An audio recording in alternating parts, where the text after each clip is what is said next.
Halo guys, David di sini dan ini adalah Vivo X50 Pro, HP terbaik dari Vivo Indonesia. Yang pas saya syuting video ini harga resminya masih belum dikasih tahu, belum launching soalnya. Kalau pakai patokan harga di Cina sih, Vivo X50 Pro ini nggak bakal jauh-jauh dari angka 9 jutaan. Lumayan tinggi ya, biasanya HP Vivo itu paling mahal 5 jutaan lah. Kali ini malah langsung loncat 2 kali lipat. Memangnya kualitasnya ikutan loncat seberapa jauh? Buat saya jauh banget sih. Oh ya, selain ngeluncurin si X50 Pro, Vivo juga ada ngeluncurin X50 yang biasa sama Vivo TWS Neo. Kalau sekarang kita fokusnya sama yang Pro aja. Pas pertama kali nyobain si X50 Pro ini, kesan saya langsung, serius nih. Ini keren banget cuy.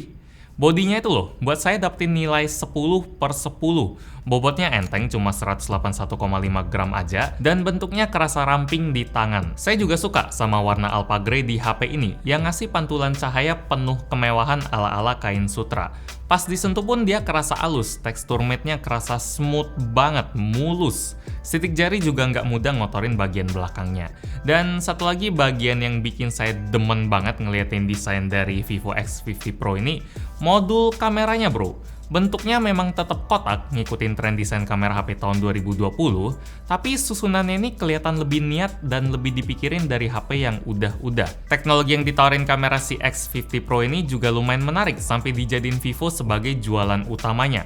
Mungkin Anda udah nyadar ya, kalau bentuk kamera utama dari HP ini yang posisinya paling atas, kelihatan nggak normal. Gede banget soalnya, seukuran jempol. Soalnya di dalamnya ini memang ada satu teknologi baru yang Vivo sebut gimbal stabilization. Sekedar info aja, sebenarnya konsep gimbal stabilization ini udah mau dikenalin Vivo sejak awal tahun di MWC Barcelona, lewat HP konsep mereka Vivo Apex 2020. Tapi acaranya batal karena ada virus, jadi Vivo langsung skip aja ke X50 Pro ini.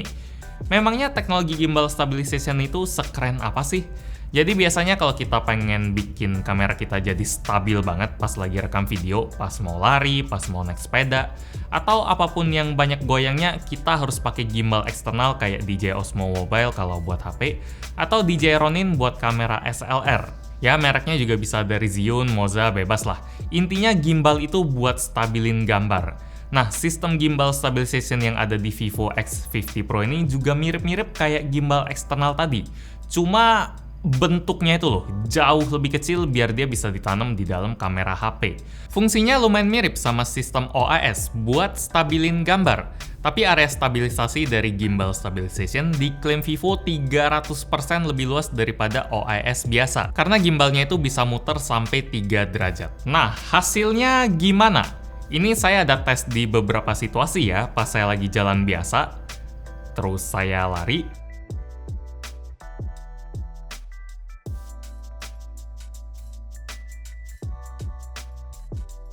ada juga pas saya lagi rodeo di jalan tol Jakarta-Bandung yang layang itu. Baru pertama kali saya lewatin sih, ternyata beneran bergelombang kayak omongan orang. Kelihatan kan kalau dashboard mobilnya ini sampai naik turun kayak gini, tapi si X50 Pro bisa ngejaga rekamannya tetap stabil. Di dalam ruangan dia juga tetap stabil dan di suasana low light juga kestabilannya terjaga banget. Saya suka sama sistem gimbal stabilization-nya. Yang buat saya agak kurang di sistem perekaman Vivo X50 Pro ini ada di sistem autofocusnya yang kurang sensitif. Jadi misalnya kalau kita lagi rekam dari jauh fokusnya bakal aman, tapi kalau misalnya yang jauh tadi kita deketin kayak kita jalan lebih deket, dia bakal agak ngeblur gitu, jadi fokusnya kurang dapet. Ini kayaknya sesuatu yang bisa dibenerin lewat update software sih, bukan sesuatu yang permanen. Jadi semoga Vivo cepat kasih update ke si X50 Pro ini. Kalau buat hasil fotonya sendiri, kamera utama yang punya resolusi 48 megapikselnya bisa ngasilin detail yang bagus, dynamic range juga udah luas. AI-nya pun lumayan pintar buat bikin gambar jadi kelihatan lebih menarik. Kayak pas kita lagi fotoin langit, birunya itu bakal dikuatin banget biar kerasa lebih megah. Kalau lagi motret makanan, saturasinya bakal ditinggiin biar makanannya kelihatan lebih menggoda iman. Walaupun kadang dinaikinnya agak berlebihan sih.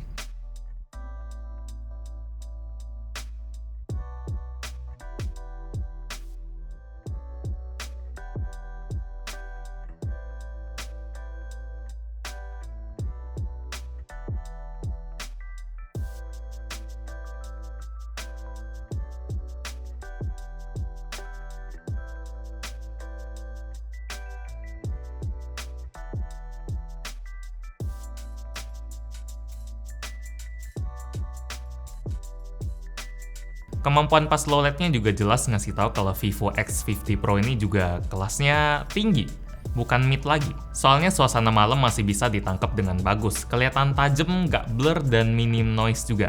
Ini juga karena didukung gimbal stabilization-nya yang ikut ngebantu kameranya buat nangkep cahaya lebih banyak sih tanpa kelihatan goyang. Atau kalau misalnya Anda mau nangkep suasana malam yang lebih terang lagi, bisa pakai Extreme Night Vision. Suasananya bakal jauh lebih terang dibanding mode auto tanpa kelihatan lebay. Walaupun memang kalau mau alami, mode auto aja lah.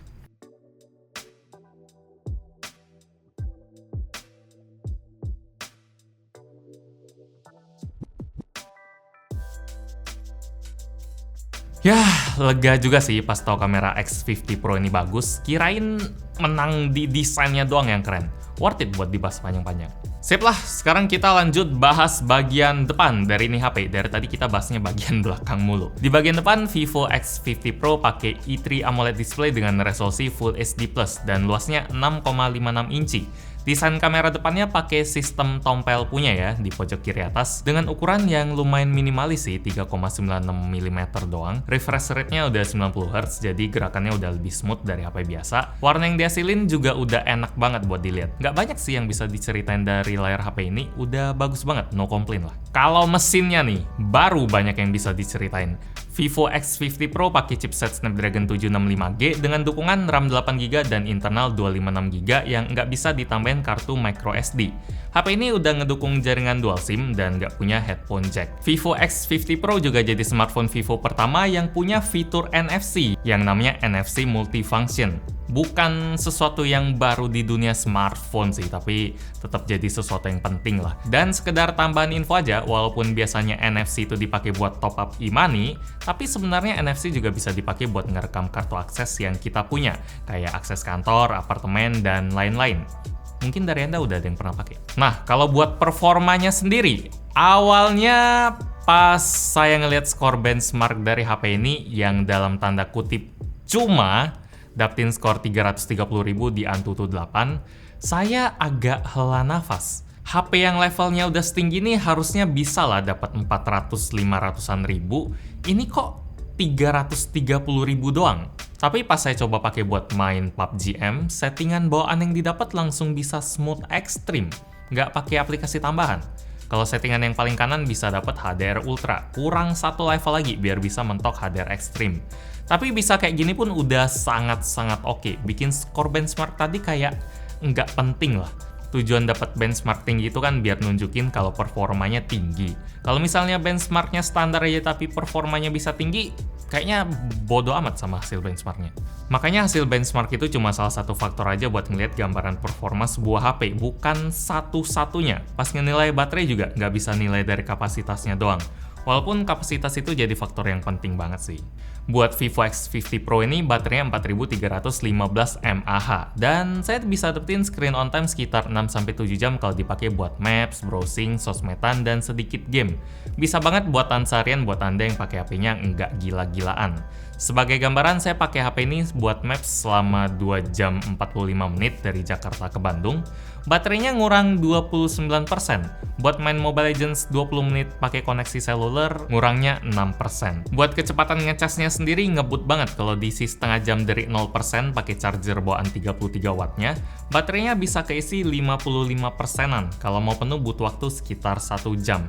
Kalau mau dicasnya nggak pakai kabel alias wireless charging, Vivo X50 Pro belum dukung. Kesimpulannya, Vivo X50 Pro, saya suka sama HP ini. Awalnya kesan saya sama HP ini lumayan nyampur ya. Desainnya itu kelihatannya keren banget, kelihatan premium. Jelas nunjukin kalau HP ini mahal. Tapi saya agak ragu sama omongan Vivo yang kayaknya banggain banget teknologi gimbal stabilization-nya. Sama skor Antutunya kok nggak gede-gede banget. Tapi ya pas beneran dipakai semuanya kebukti sih. Videonya memang beneran stabil banget di berbagai kondisi. Walaupun ada masalah yang harusnya bisa dihilangin pakai update software. Hasil fotonya bagus, performanya pun cakep. Baterainya juga awet dan layarnya enak dipandang. Bentar, hampir kelihatan. Vantos OS 10.5 di X50 Pro ini juga kerasa lebih fun buat saya. Karena tampilannya udah rapi banget, icon-iconnya dibikin lebih simple. Terus control centernya juga udah dipindahin ke atas, bukan di bawah lagi yang kadang bikin bingung.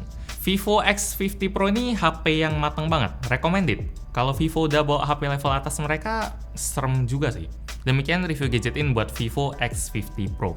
Like kalau Anda suka dengan video ini, dislike kalau nggak suka, dan kita ketemu lagi di video selanjutnya. Yo. Jarang-jarang ada yang kayak gini. Mungkin tren ke depan bakal kayak gini.